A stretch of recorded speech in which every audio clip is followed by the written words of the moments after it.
और फिर सियासत में क्या होता है, कई दफा आप आउट ऑफ कॉन्टेक्स्ट चीजों को कोट करते हैं और अपनी मर्जी से चीजों को डिस्टॉर्ट करने की कोशिश करते हैं।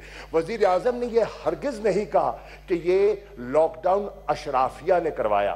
उनकी मुराद क्या थी, मैं उसकी वजाहत कर देता हूं। उनकी मुराद यह थी, यह मुल्क में दो तबके हैं, एक अशराफिया का तबका है और एक जो आम शहरी है, जो दिहाड़ीदार है, जो मजदूर है, जो रेहड़ी वाला है, जो तांगे का कोचवान है, जो टैक्सी ड्राइवर है, जो रोड़ा बजरी कूट के बच्चों का पेट पालता है।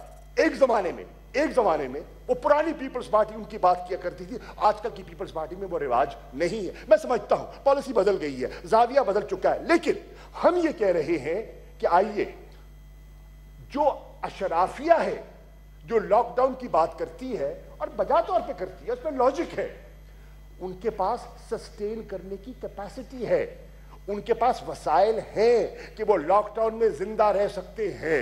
लेकिन वो तबका जो है, वो डाउन ट्रोडन, वो पिसा हुआ तबका, उनके पास सस्टेन करने की कैपेसिटी नहीं है, वो भूखे मर जाएंगे। हमने लोगों को ट्विन चैलेंज है, एक चैलेंज है हमने जान बचानी है कोरोना से, और दूसरा है हमने जान बचानी है भूख और गुर्बत से। मैं नहीं कह रहा, माहिरीन माशियात कह रहे हैं कि अगर लॉकडाउन को मजीद प्रोलॉन्ग किया जाता तो 18.6 मिलियन 18.6 मिलियन ले ऑफ हो जाने थे, बेरोजगारी। मैं नहीं कह रहा, एक्सपर्ट्स कह रहे हैं कि अगर लॉकडाउन को जिस किस्म का ये तजवीज कर रहे हैं उसको बरकरार रखा जाता तो जो गुर्बत की लकीर के नीचे पाकिस्तान का तबका रह रहा है वो 21 से 71 million people would additionally be pushed beneath the poverty line। जनाबे वाला, ये सब चीजें हैं। अब हमने देखा कि अब हम क्या करें, और ये देखिए, ये बहस पूरे मुल्क में हो रही है, ये बहस अमेरिका में हो रही है, ये बहस यूरोप में हो रही है। आज यूरोप जो ईज कर रहा है, क्यों कर रहा है जनाब चेयरमैन? इसलिए कर रहा है कि उन्होंने देखा है कि ये अनसस्टेनेबल है। अब इनका आर्ग्यूमेंट क्या होता है कि उन्होंने इसलिए किया कि उन्होंने पीक कर लिया और पीक के बाद उन्होंने फैसला किया। हां, हमने भी आज जो फैसला किया है हवा में नहीं किया, डेटा की बुनियाद पर किया है। 2.5 महीने का डेटा, उसको हमने एनालाइज किया, और वो डेटा क्या कहता है? डेटा कहता है कि वर्ल्ड की जो डेथ और इन्फेक्शन रेशियो है वो 6.8% है, और पाकिस्तान की जो रेशियो है वो 2.17% है। दुनिया का जो इन्फेक्शन कर्व है वो उसकी एक्सपोनेंशियल ग्रोथ हुई, यूं गया और फिर यूं नीचे आया। हमारे यहां हालात मुख्तलिफ हैं। हम देख रहे हैं कि हमारा जो कर्व है वो बढ़ रहा है, राइज कर रहा है, और जैसे जैसे टेस्टिंग बढ़ेगी उसमें राइज होगा, बिल्कुल होगा, इसमें कोई शक व शुबा ही नहीं है। लेकिन उसका फ्लैटन होने में वक्त ज्यादा लगेगा। अब कितना लग सकता है? 2 महीने लग सकते हैं, 6 महीने लग सकते हैं। Now can Pakistan sustain a lockdown of that nature? कैफियत यह है कि सिंध की अपनी हुकूमत ने ताजरों के साथ मुज़ाकरात किए और नाकाम हो गए। इन्होंने कहा जी हम ऑनलाइन शुरू करते हैं, नाकाम हो गई ऑनलाइन पॉलिसी इनकी। फिर ताजरों ने कहा तुम खोलो ना खोलो, पीर के रोज हम खोल रहे हैं। तो ये तो फिर मजबूरन इनको अपनी हिकमत अमली पर दुरुस्त तौर पर अपनी नजरसानी करनी पड़ी, बिकॉज उनने देखा कि लॉकडाउन पर पूरा अमल नहीं हो रहा, ताजर धमकियां दे रहे हैं। फिर नमाज, रमजान आ गया। अब क्या करें जनाब? रमजान में तो वैसे ही तादाद मस्जिदों में बढ़ जाती है, मामूल के मुताबिक बढ़ जाती है। अब इस साल बड़ा एक मखमसा, मस्जिद से रोके, और इन्होंने रोकने की कोशिश की, लाठियां चलाई, लोगों को बंद किया, नाकाम हो गए। नहीं हो सकता था, लोग मस्जिदों में गए। फिर बुलाया, बिठाया, कहा आओ बैठकर, उलमा को बुलाया, मशाइख को बुलाया, SOPs मुरतब किए और पूरा कहा कि इस तरह करो। अब हुकूमत वक्त लोगों को आगाह कर सकती है, अवेयरनेस कैंपेन कर सकती है। हजूर वाला, हमारे यहां कोई डिक्टेटरशिप नहीं है कि यहाँ ये मोनार्की नहीं है, ये डेमोक्रेसी है। यहाँ लोगों को कायल करना पड़ता है, लोगों को साथ लेके चलना पड़ता है, और हम ये डंडे के जोर पर सब कुछ नहीं कर सकते। आप कर सकते हैं तो कर दीजिए। हमने क्या कहा? फिर कहती है हमें 18वीं तरमीम का ताना देती है। हरगिज नहीं, 18वीं तरमीम हमारी है, ये आइन हमारा है। हम 18वीं तरमीम को आज भी मानते हैं। उसकी अफादियत, उसकी अहमियत, सूबाई खुद मुख्तारी, ये सब असूल जो हैं हम उनके कायल कल भी थे, आज भी हैं। फिर प्रोपेगेंडा किया जा रहा है और ये 18वीं तरमीम को छेड़ने की बात की जा रही है, 18वीं तरमीम को दफन करने की बात की जा रही है। प्लीज, सियासी जरूरत हो सकती है, एक नया पॉइंट चाहिए होगा। मैं वाज़े तौर पर on the floor of the house कहना चाह रहा हूं, 18वीं तरमीम को दफन करना हमारी हिकमत अमली, हमारी सियासत नहीं है। 18वीं तरमीम के जो उम्दा जो पहलू हैं वो हमें कल भी कबूल थे, आज भी कबूल है। हम क्या कह रहे हैं? हम कह रहे हैं 18वीं तरमीम का नफाज हुआ, उसको हो गए 10 साल।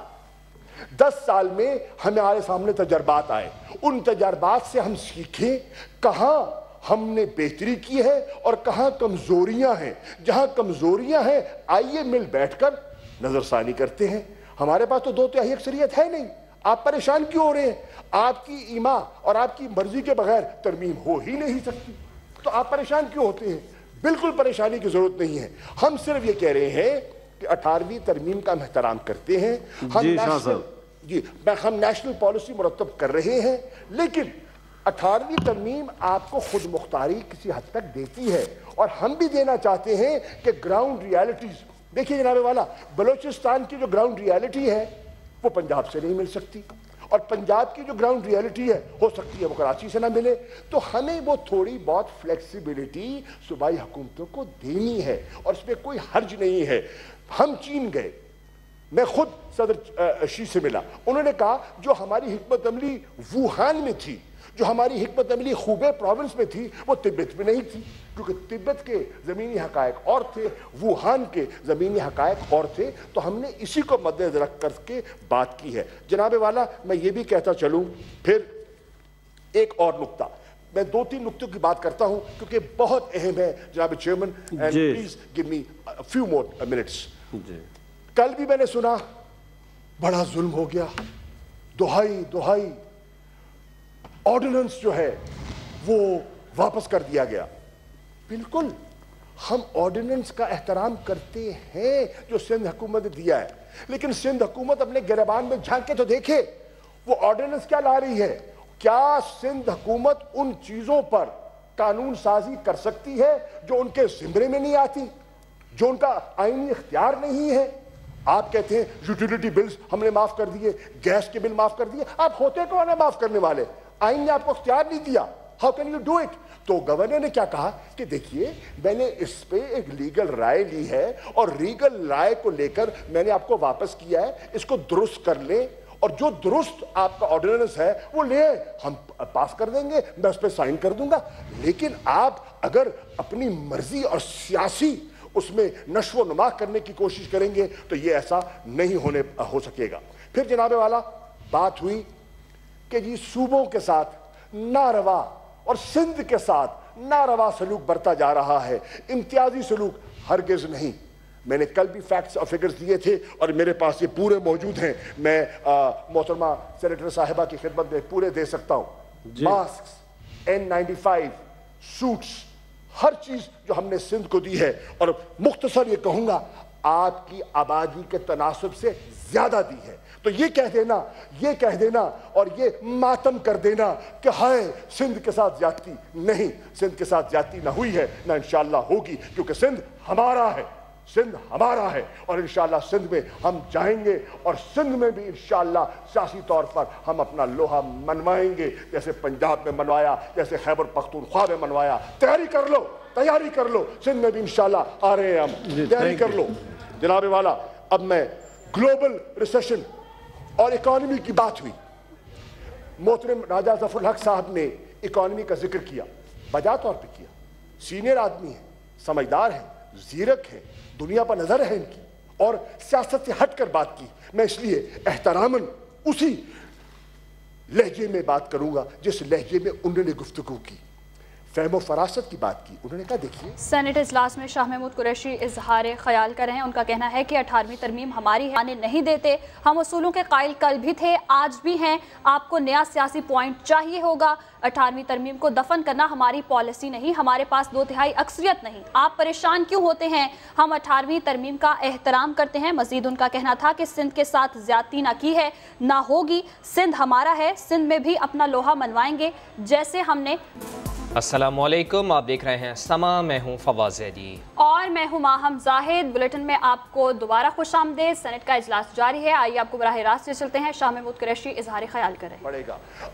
And there is an estimate, I can't speak with authority, but there is an estimate that your remittances might go down between 20 to 23%. Now, remittances going down, exports going down, revenue collection going down, so there is a serious economic situation जिसको हमने बैठकर उसका मुकाबला करना है। और उस serious economic situation में भी हमने एक स्टिमुलस दिया है of 1.2 trillion rupees, which is historic. Never in the history of Pakistan a stimulus of this nature has been given before. जनाबे वाला, मैं अर्ज करता हूँ, राजा साहब ने बहुत एक और उम्दा बात की, and that's the difference between person who's speaking through experience and people who are here for political point scoring. आपने फरमाया कश्मीर, आपने कश्मीर की तरफ तवज्जो दिलाई, इस ऐवान की, और दुरुस्त दिलवाई। आज कश्मीर की जो सूरत हाल है, जनाब चेयरमैन, मैं आपकी खिदमत में अर्ज करना चाहता हूं, and I speak as foreign minister of Pakistan, बहुत सीरियस है, बहुत सीरियस है। मकबूजा कश्मीर पहले ही मुश्किलात से दो चार था। 9 महीने वो सीज की कैफियत में थे। उन आपके सामने हालात जो उनके थे, पाबंद सलासिल, लीडरशिप अंदर, इंटरनेट बंद, कम्युनिकेशन ब्लैकआउट, सब कुछ था, सब कुछ था। लेकिन उस पर कोरोना आ गया, और फिर कोरोना की आड़ में उन्होंने तावन का हाथ नहीं बढ़ाया। वो जालिम, वो नरेंद्र मोदी और वो जो आरएसएस की सोच, वो हिंदुत्व की सोच रखने वाली हिंदुस्तान की हुकूमत ने, दुनिया तावन का हाथ बढ़ा रही है, और उन्होंने जालिमाना गिरफ्त, उन्होंने लोगों का गला दबोचा। क्या किया? उन्होंने कोरोना की आड़ में लोगों के घरों में दाखिले शुरू कर दिए, और उन्होंने लोगों को, निहत्ते लोगों को मारना शुरू कर दिया। और नई हिकमत अमली अपनाई है कि जब मारते हैं तो लवाहिकीन को लाश भी नहीं देते हैं, ताकि जनाजा हो सके और जनाजे की वजह से वहां एक एहतजाज की कैफियत पैदा हो सके। ये है वो हुकूमत जिसका आप मुकाबला कर रहे हैं। जनाबे वाला, उन्होंने कोरोना की आड़ में क्या किया? तावन नहीं किया, उन्होंने डोमिसाइल रूल्स में तब्दीली की, ताकि जो नॉन रेजिडेंट हैं उनको वहां प्रॉपर्टी राइट्स दे दिए जाएं, रेजिडेंस के राइट्स दे दिए जाएं। और इसका हमने एहतजाज किया। मैंने पूरी इस्लामिक वर्ल्ड के एक एक वजीर खारजा को खत लिखा है, मैंने OIC को खत लिखा है, और OIC के मैंने सेक्रेटरी जनरल को कहा है, कहां है OIC? हम फाउंडिंग मेंबर्स हैं, पाकिस्तान फाउंडिंग मेंबर है OIC का। OIC कब जागेगी? OIC कब बोलेगी? OIC क्यों नहीं बोल रही कि आज वह क्या हो रहा है? हेट मॉन्गरिंग हो रही है। कहा जा रहा है हम हिंदुस्तान को कोरोना जहाज से हम पनाह दे रहे हैं, हम हिंदुस्तान को सुपर स्प्रेडर्स। कौन है सुपर स्प्रेडर्स? मुसलमान हैं, ये मुसलमान हैं जो सुपर स्प्रेडर्स हैं, उनका वो हेट मॉन्गरिंग की जा रही है। और अल्लाह के फजल करम से यूरोपियन यूनियन में, अक़वाम मुत्तहिदा में, सिक्योरिटी काउंसिल में हमने इस बात को उठाया। जनाबे वाला, मैंने कश्मीर की ग्लोबल की बात कर ली। आखिरी बात जो मैं करना चाहूँगा जी शाह साहब, वो ये है कि मैं मोहतरमा चली गई, काश होती तो मैं उनकी खिदमत में पेश करता कि हमने कई फैसले किए। मिसाल के तौर पे एहसास की बात की। ये रंग देना चाह रहे हैं कि एहसास बिस्प है। नहीं है एहसास बिस्प। हमें बिस्प पर कोई इतराज नहीं है। अच्छा था, हमने कंटिन्यू रखा, हमने खत्म नहीं किया। लेकिन बिस्प महदूद था, छोटा था। हमने बिस्प को एक्सपेंड करके एहसास की शक्ल दी है, और एहसास की शक्ल में हमने 12 मिलियन फैमिलीज, 1 करोड़ 20 लाख कुंबों को हम इसमें से हम कैश असिस्टेंस प्रोवाइड कर रहे हैं। पुअरेस्ट ऑफ द पुअर, उसमें जो बिस्प है वो तो सिर्फ 4 मिलियन है। 12 मिलियन में से BISP is only 4 million. The rest is the expanded Ehsaas I am just clarifying वो पीपीपी जो हम वहाँ एहसास लगा रहे हैं, तो ये अपने वहाँ बैनर लेके आ जाते हैं और जनाब वो कहते हैं जी हम, प्लीज लोगों की आंख में धूल मत झोंके, लोग अब इतने सादा नहीं हैं और ये आपको वक्त बताएगा कि वो सादगी का वक्त गुजर गया है। इसी तरह यूटिलिटीज की रिलीफ दी है कमर्शियल इंडस्ट्रियल कंज्यूमर्स को, कमर्शियल कंज्यूमर्स को यूटिलिटी की दी है। यूटिलिटी स्टोर्स में जो 19 आइटम्स को सब्सिडाइज किया है, 50 अरब रुपए की रकम मुख्तस की है, क्या सिंध उससे मुस्तफीद नहीं हो रहा? क्या और सूबे से मुस्तफीद नहीं होंगे? सिर्फ इस्लामाबाद होगा? नहीं, पूरे पाकिस्तान का सोचा जा रहा है और रमजान पैकेज उसके अलावा है। इसके साथ साथ 75 अरब रुपया एक, और जो प्राइम मिनिस्टर रिलीफ फंड है जिसमें खातिर खा रकम आई है, वो सारा पैसा हम डाइवर्ट कर रहे हैं टू अनएम्प्लॉयड, कोरोना की वजह से जो बेरोजगार हुए हैं उस तबके को हम एक रिलीफ देना चाह रहे हैं। मैं अपनी बात खत्म करता हूं। मैं आज भी कहता हूं जनाब चेयरमैन, मैं दावत देता हूं ऑपोजिशन को, मैं दावत देता हूं आइए, आपके पास कोई तजावीज हैं तो हमारे सामने रखिए, खंदा पेशानी से, फराख दिली से हम सुनेंगे, कबूल करेंगे। हाँ, सियासत करनी है जरूर कीजिए, वो आपकी मजबूरी है, आपकी ज़रूरत है, हमारी भी ज़रूरत है। जब आप सियासत करेंगे तो हम भी सियासी ज़बान में जवाब देंगे। जब आप नेशनल बात करेंगे हम नेशनल अंदाज में सोचेंगे। दावत आपको दे रहा हूँ, मिल बैठकर बात करना चाहें हम उसके लिए तैयार हैं। शुक्रिया जनाब। Thank you. सेनेट इजलास में शाह महमूद कुरैशी इजहार ख्याल कर रहे थे कि उनका कहना था कि एहसास प्रोग्राम को बेनज़ीर इनकम सपोर्ट प्रोग्राम न समझा जाए। इनकम सपोर्ट प्रोग्राम महदूद था, हमने एक्सपेंड किया और एहसास की शक्ल दी है। मजीद उनका कहना था कि सिंध के साथ ज्यादती ना हुई, ना की है, सिंध हमारा है, हम यहाँ ही हैं और सिंध में सियासी तौर पर अपना लोहा मनवाएंगे, तैयारी कर लो, ये कहना था शाह महमूद कुरैशी का। और मजीद उनका ये भी कहना था कि 18वीं तरमीम को दफन करना हमारी पॉलिसी नहीं है, हमारे पास 2/3 अक्सरियत नहीं, आप परेशान क्यों होते हैं, हम 18वीं तरमीम का एहतराम करते हैं। ऑर्डिनेंस पर शोर शराबा हो रहा है, क्या सिंध हुकूमत ऐसे कानून ला सकती है जिसका उसे इख्तियार नहीं? हम सिंध हुकूमत के ऑर्डिनेंस का एहतराम करते हैं, हम उसूलों के कायल कल भी थे, आज भी हैं, ये कहना था शाह महमूद कुरैशी का सेनेट इजलास में इजहार ख्याल करते हुए। और मजीद उनका ये कहना था कि आपको नया सियासी पॉइंट चाहिए होगा, 18वीं तरमीम को दफन करना हमारी पॉलिसी नहीं है, ये भी कहना था शाह महमूद कुरैशी का। मजीद उन्होंने कहा कि पीपल्स पार्टी अब पुरानी वाली नहीं रही, हमें कोरोना से भी जान बचानी है और भूख से भी। लॉकडाउन मजीद होता तो गुर्बत की लकीर में मजीद लोग शामिल हो जाते, हमने हवा में फैसले नहीं किए, 2.5 माह के डेटा को देखकर ये फैसला किया है। वज़ीर आज़म ने नहीं कहा कि लॉकडाउन अशराफिया ने करवाया, पीपल्स पार्टी अब पुरानी हो चुकी है, ये भी कहा उन्होंने। मुराद अली शाह ने जो मेहनत की इससे इनकार नहीं करता, ये कहा कि दुनिया के ताने दे रहे हैं, ऐसा नहीं है, समझने की ज़रूरत है। वज़ीर आज़म ने नहीं कहा कि लॉकडाउन अशराफिया ने करवाया है, ये भी कहना है शाह महमूद कुरैशी का।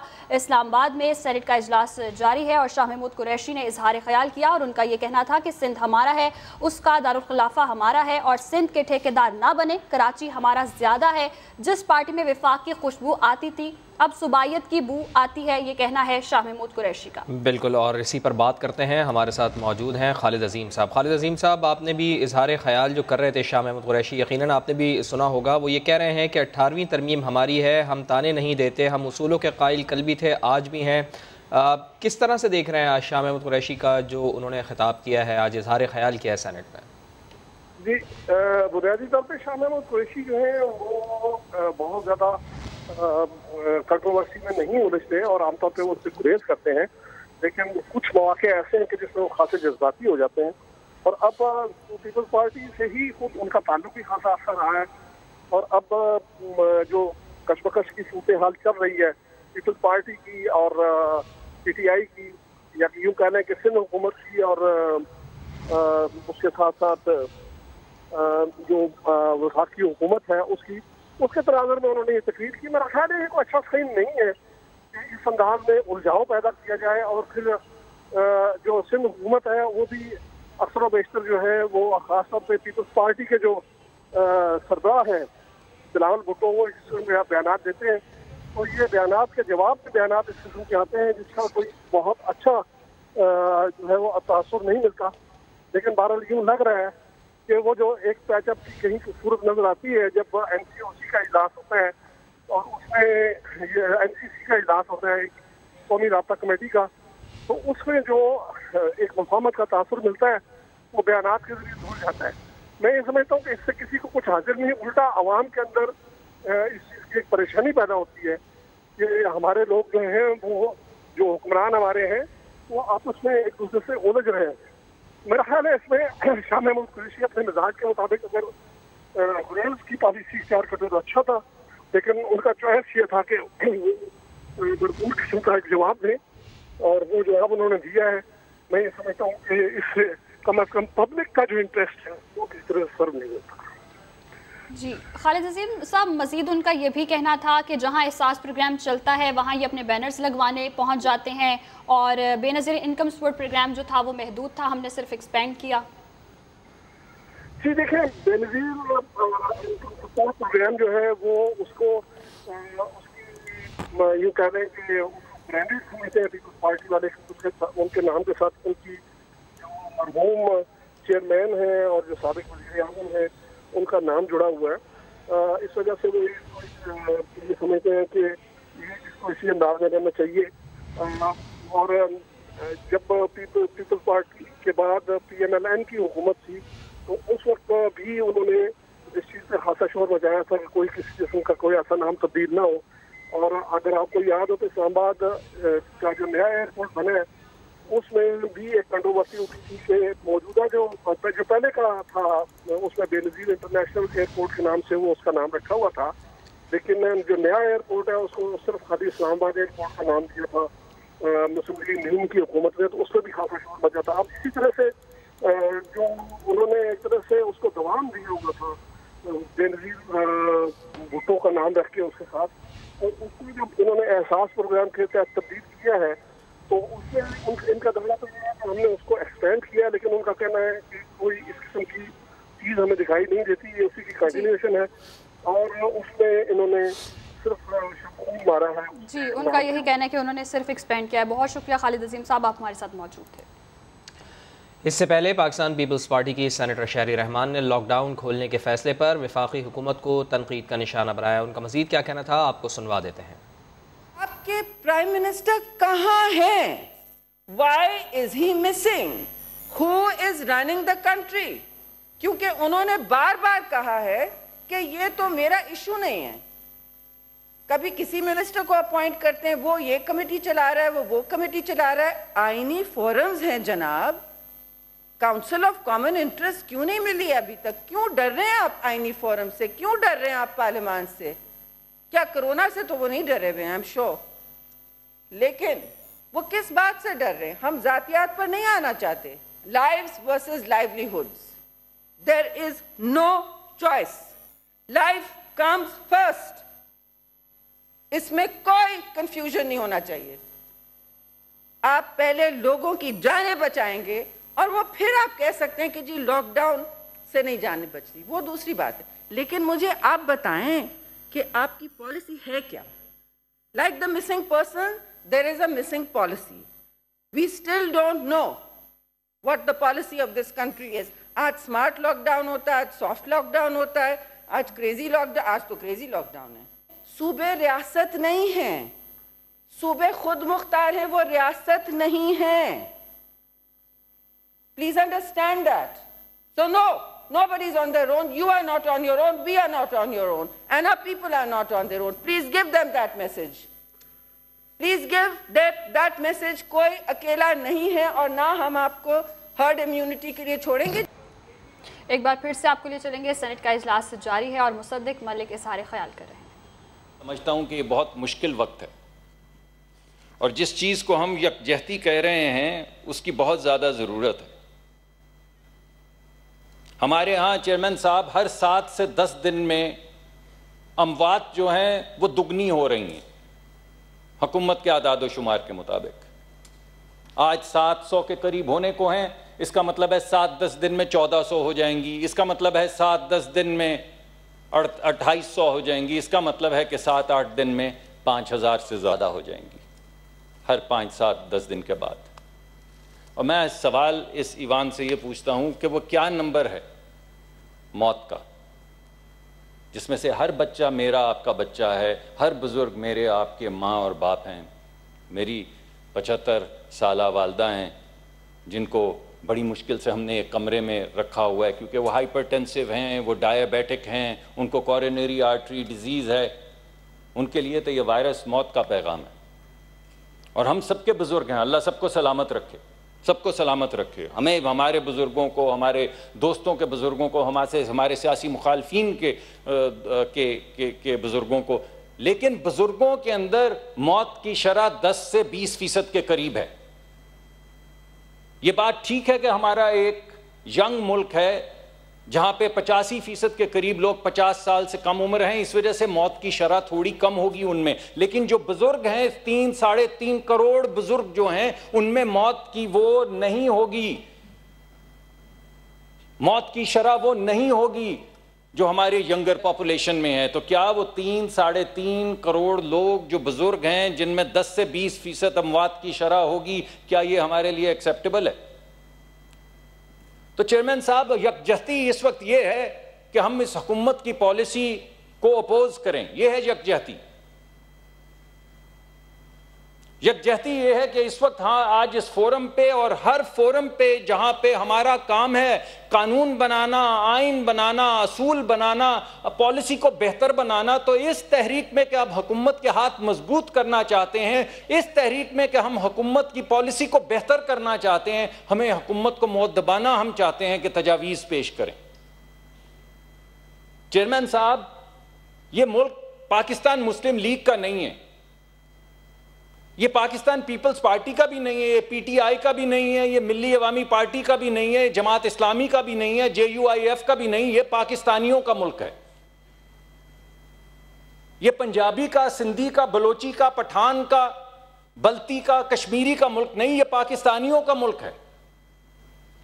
ये किसी गरीब का, अमीर का, मजदूर का, सरमायादार का, लिखारी का, दानिश्वर का मुल्क नहीं है, ये पाकिस्तान का मुल्क है, तमाम पाकिस्तानियों का मुल्क है। इस वजह से हम सबको एक पॉलिसी, मौसर पॉलिसी बनानी होगी और मौसर पॉलिसी के खदोखाल आपके सामने पेश, आपके तवस्सुत से हुकूमत को पेश करने होंगे। जो रिकमेंडेशंस हम पेश करना चाहते हैं, मौसर रिकमेंडेशन, स्पेसिफिक रिकमेंडेशंस, वो ये हैं कि एक मौसर लॉकडाउन ईद के बाद तक किया जाए। मौसर लॉकडाउन, ऐसा लॉकडाउन जो पहले 1.5-2 हफ्ते किया गया था और इसी हुकूमत ने किया था, और हमने तारीफ की थी हुकूमत की और हुकूमत के हाथ मजबूत किए थे। हम ये चाहते हैं कि उसी तरह का एक मौसर 4-6 हफ्ते का या 3-4 हफ्ते का लॉकडाउन किया जाए, जिससे इस वायरस की कमर टूट जाए। पूरी दुनिया में चेयरमैन साहब किसी भी जगह पे 6 से 8 हफ्ते के लॉकडाउन के बाद इस वायरस की कमर टूट गई है, उसकी शरह गिर गई है, फिर उन्होंने लॉकडाउन नरम करने शुरू किए, चाहे वो इटली हो, स्पेन हो, फ्रांस हो, बरतानिया हो, कोई दुनिया का मुल्क हो, चीन हो, सिंगापुर हो, जिन ममालिक की एग्जाम्पल्स आपने दिए, हर जगह पे वायरस की पहले कमर तोड़ी गई है और फिर लॉकडाउन नरम किया गया है। यह कैसे हो सकता है कि जब हमने मौसर लॉकडाउन किया तो 1 शख्स मर रहा था, जब खोला तो 30 मर रहे थे? यह कैसे हो सकता है कि जिस दिन हमने लॉकडाउन मौसर किया उस दिन सिर्फ 20 अशखास की तशखीस रोज हो रही थी और जिस दिन खोला उस दिन 700 से लेकर अब 1400-1500 हो गए हैं? यह कैसे हो सकता है, यह बताइए मुझे। तो एक मौसर लॉकडाउन की हमें जरूरत है, तजवीज नंबर 1। दूसरी तजवीज यह है कि अब से लेके ईद तक का जो वक्त है उसमें पाकिस्तान, और मुझे मालूम है कुछ काम ये सेंट्रल कंट्रोल कर रही है और बहुत अच्छा काम कर रही है, हम मोतरफ हैं उसके, कि पूरे मुल्क को वार्ड्स के अंदर या यूनियन काउंसिल्स के अंदर तकसीम किया जाए और इस वक्त का फायदा उठाते हुए वो लोग जिनको अंदर आसार बीमारी के हैं 100% उनको टेस्ट किया जाए, और जिस जगह पे नहीं है बीमारी के आसार वहां पे सीरम टेस्टिंग की जाए, रैंडम सैंपल 100 से 200 लोगों का, इससे ज्यादा की जरूरत एक यूनियन काउंसिल में नहीं होगी। और वहां के लोकल डॉक्टरों से लिया जाए सिम्टोमेटिक इनपुट कि क्या क्या, किस किस्म के सिम्टम्स इस यूनियन काउंसिल में आ रहे हैं, और इन 3 बुनियादों पे 100% वो लोग जो सिम्टोमेटिक हैं उनके टेस्ट, रैंडम सैंपल 100 से 200 लोगों के वो जो सिम्टोमेटिक नहीं हैं, और डॉक्टरों की इनपुट की बुनियाद पे पूरे पाकिस्तान को रेड, येलो और ग्रीन जोन्स में तकसीम कर दिया जाए। और ये जो आप मौसर लॉकडाउन करेंगे इससे ग्रीन जोन्स जो हैं वो 70% तक हो जाएंगे, वायरस की कमर टूट जाएगी। तो जो ग्रीन जोन्स हैं उनमें फुल इकोनॉमिक एक्टिविटी कर दें आप ईद के बाद। जो येलो हैं वहाँ पे नर्म लॉकडाउन करें और जो रेड जोन्स हैं उनको क्वारंटीन करें, वो थोड़े रह जाएंगे। उन क्वारंटीन्ड एरिया में जो गरीब लोग हैं, आप अपने तमाम पैसे भूख और मुफलिसी का इलाज उन रेड एरियाज पे फोकस करें और वहां पे खाना पहुंचाएं और वहां पे पैसे पहुंचाएं। तो सवाल उठता है पैसे कहां से आएंगे? अभी हमें 1.4 बिलियन डॉलर दिए हैं IMF ने सिर्फ कोरोना के लिए। ये 230 अरब रुपए बनते हैं। हमने 200-300, हम कह तो रहे हैं कि 1400 अरब, लेकिन 200-300-400 अरब तो हमने सिर्फ कंस्ट्रक्शन का पैकेज दे दिया, मैन्युफैक्चरर्स को पैकेज दे दिया, एक्सपोर्टर्स को पैकेज दे दिया। उनके पुराने जो पैसे आउटस्टैंडिंग थे 100 अरब के, वो वापस कर दिए। अच्छा किया, लेकिन क्या ये वक्त ऐसा नहीं कि वही पैसे इस 230 अरब में डाल के गरीबों में बांट दिए जाते? हम इस बात के मोतरफ हैं कि एहसास प्रोग्राम या बिस्क प्रोग्राम को बढ़ाया गया है, हम इसकी तारीफ करते हैं, लेकिन ये जो इजाफी पैसे हैं, इस हुकूमत के आदादो शुमार के मुताबिक इस वक्त 5 करोड़ लोग हैं, 20% जो गुर्बत की सतह से नीचे हैं। 20% लोगों को एक महीना खाना खिलाने के लिए सिर्फ 500 अरब चाहिए, जिसमें से 230 अरब आपको IMF दे चुकी है और 300-400 अरब के आप पैकेजेस बना चुके हैं। तो खुदारा आप एक मौसर लॉकडाउन क्यों नहीं कर सकते? कल मैं एक टेलीविजन प्रोग्राम पे था तो उन्होंने मुझे एक टीचर की दास्तान सुनाई जिसने कहा कि उसने तंग आके सफेद पोश आदमी ने, वो किसी के सामने हाथ नहीं फैलाना चाहता था, उसने खुदकुशी कर ली। तो ये पार्लियामान का जो हाउस है, आज हम क्यों इस तरह की कानून साजी नहीं कर सकते कि वो तमाम प्राइवेट स्कूल जिन्होंने इतना ढेर पैसा कमाया है हमारे बच्चों से, वो किसी उस्ताद को ले ऑफ इस वक्त नहीं कर सकते। वो लोग जो पजेरोज और न जाने कौन कौन सी गाड़ियां चलाते हैं, सरमायादार हैं, इंडस्ट्रियलिस्ट हैं, अल्लाह उनको और तरक्की दे, अल्लाह उनको और पैसा देगा, मगर उन गाड़ियों की मौजूदगी में क्यों हम ऐसी कानून साजी 1-4 हफ्ते के लिए नहीं कर पाते कि उन सफेद पोश लोगों को इस वक्त ले ऑफ या नौकरी से बर्खास्त नहीं किया जा रहा? आपके जो मन में आए आप उन्हें दीजिए इंसेंटिव उसका टैक्स का, लेकिन वो किसी गरीब को इस वक्त ले ऑफ नहीं कर सकते, उसकी तनख्वाह नहीं रोक सकते। अगर आप किसी गरीब आदमी के लिए 500 अरब में एक मौसर लॉकडाउन कर सकते हैं, सफेद पोश के लिए हम आपके साथ हैं, आपके हाथ मजबूत करेंगे, कानून साजी कर सकते हैं, तो भाई फिर रोक काहे की है? ये भूख और मौत की तकरार काहे की है? तो मैं, अगर आपके तवस्सुत से, जी सेनेटर साहब, जी मैं खत्म करता हूं सर जी, मैं आपके तवस्सुत से इस पार्लियामान के इस हाउस को यह कहूंगा कि आज आप जब कलम उठाएं, और चेयरमैन साहब आज जब आप कलम उठाएं, तो ये याद रखिएगा कि इसकी स्याही हरी भी हो सकती है और लाल भी। आज जिस कागज पे आप लोग दस्तखत करेंगे, जो भी रेजोल्यूशंस पास करेंगे, और हम कोई आप कमेटी बनाएं तो हाजिर हैं उन तमाम तजावीज़ की तफसीलात देने के लिए, आपके साथ दिन रात काम करने को, लेकिन जब आप कागज़ पे साइन करें तो ये आपके गुमान में होना चाहिए कि ये मौत का परवाना भी हो सकता है जो उस पर आप दस्तखत कर रहे हैं, और ये ज़िंदगी का पैगाम भी हो सकता है। तो इस वक्त जब आप कलम उठाएं तो बहुत एहतियात कीजिएगा। बहुत शुक्रिया। Thank you. सेनेटर मुश्ताक साहब। सेनेट का इजलास इस वक्त जारी है और मुसद्दिक मलिक इजहार ख्याल कर रहे थे। उनका कहना है कि हमारी पॉलिसी क्या है पता होना चाहिए। हम लॉकडाउन खोलते हैं क्योंकि हुकूमत भूख और मौत की तकरार कर रही है। हम सबको मिलकर मौसर पॉलिसी बनाना होगी। ईद के बाद तक एक मौसर लॉकडाउन होना चाहिए, ऐसा भरपूर लॉकडाउन होना चाहिए जिसमें वायरस की कमर टूट जाए। कई ममालिक में वायरस का जोर टूटा तो लॉकडाउन में नरमी की गई। और अब जिक्र लॉकडाउन में नरमी का। कराची समेत सिंध भर में लॉकडाउन में नरमी हुई तो बाजारों की रौनक बहाल हो गई। कराची की हैदरी मार्केट में खरीदारों का रश लग गया। दुकानदार कहते हैं कि सुबह दुकानें खोलने से अहले खाना को भी वक्त दे सकेंगे। मजीद बता रहे हैं समग्र नुमाइंदे खुर्शीद आलम। जहाँ बिल्कुल ये वही हैदरी मार्केट है कि जहाँ पे दुकानें दिन के 12 बजे के बाद खुलती थी और फिर रमज़ानों में रात गया तक यहाँ पर रौनक होती थी, लेकिन अब सुबह 6 बजे का जो टाइम अनाउंस किया गया उसके बाद से हैदरी मार्केट में दुकानदार 8 सवा 8 बजे तक आना शुरू होते हैं और इस वक्त भी यहाँ पर ख़रीदारों की बहुत बड़ी तादाद मौजूद है। हैदरी मार्केट में 2000 से ज़ायद छोटी बड़ी दुकानें जहाँ पर कपड़ा, ज्वेलरी, चप्पल और मुख्तलिफ अशिया जो हैं यहाँ पर दस्तयाब हैं। बड़ी तादाद में ख़रीदार यहाँ पर मौजूद हैं। दुकानदार भी इस बात पर खुश हैं कि चलो कम अज़ कम कुछ ना होने से कुछ होना बेहतर है। और ग्राहकों से जब हमारी बात हुई तो वो इस बात पर कदरे परेशान भी नज़र आए कि ये टाइमिंग ऐसी थी कि जिसमें वो कभी शॉपिंग के लिए नहीं निकलते थे, लेकिन बदलते हुए हालात ने इस बात पर उनको मजबूर किया है। लेकिन ज़्यादातर दुकानदारों ने सराहा है इस बात पर कि सुबह आने के बाद वो कम अज़ कम अब शाम के औकात में अपने अहल खाना के साथ वक्त गुजार सकते हैं, उनके साथ इफ्तारी कर सकते हैं, रात का खाना खा सकते हैं।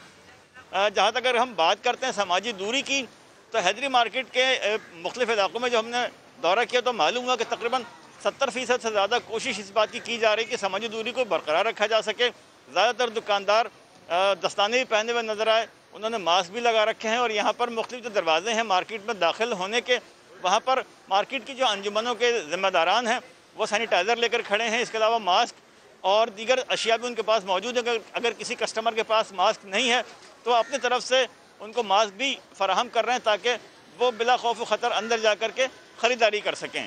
जी बहुत शुक्रिया खुर्शीद, आप हमें अपडेट कर रहे थे। आपको बताएंगे कराची के दुकानदारों ने सिंध हुकूमत की जानिब से सुबह 6 बजे दुकानें खोलने के फैसले को मुस्तरद कर दिया। कहते हैं इतनी सुबह खरीदार ही नहीं आएगा तो कारोबार कैसे होगा, इसलिए इतनी सुबह दुकानें खोलने से बेहतर है बंद रहें। होते हैं 2-4 घंटे के कम से कम तो लोग नींद लेंगे ना। कम से कम 9 बजे से टाइम होना चाहिए, 9 से 5 का जो ऑफिस टाइम है ना, वही कम से कम वर्किंग डे होना चाहिए। और मैं तो कहता हूँ 12 महीने यही होना चाहिए। इतनी जल्दी खोल लेंगे लेकिन सुबह कस्टमर ही नहीं आएंगे, सुबह कस्टमर ही नहीं हो रहा, काम खोलने का फायदा क्या है? ये काम ही हमारा रात का है।